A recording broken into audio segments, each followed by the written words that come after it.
talking to Sarah Martinez of the women's cross-country team. The 26th annual Running Fit Detroit Titan Invitational was held today. Sarah, you were the third person in for the Titans, so talk about today's race.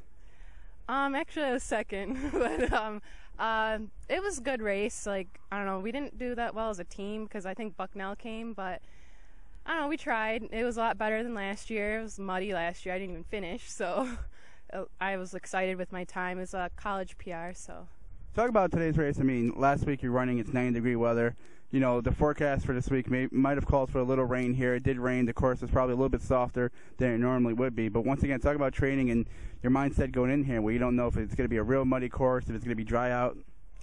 That's how cross-country is. You got to just deal with the conditions. But really training in the 2 weeks about the hot weather, it really helps especially when it's cool out today. Then everyone runs pretty well because everyone's expecting heat and then just cold, so then you run really well. You can breathe easier. Talk about the cross-country course itself. I mean, you've obviously run here a couple of years at the Cass Benton Park, so talk about what the challenges this course presents.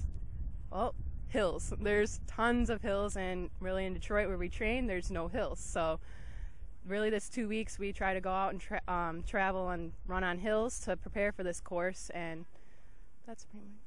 And then, obviously, taking on Bucknell. I mean, Bucknell is usually a pretty competitive team in the East Regional on the east side of town. I mean, is it today really about going out there and seeing where you stack up against a really good cross-country team? Or is it still about putting in the miles and getting ready for the Horizon League Championship down the road?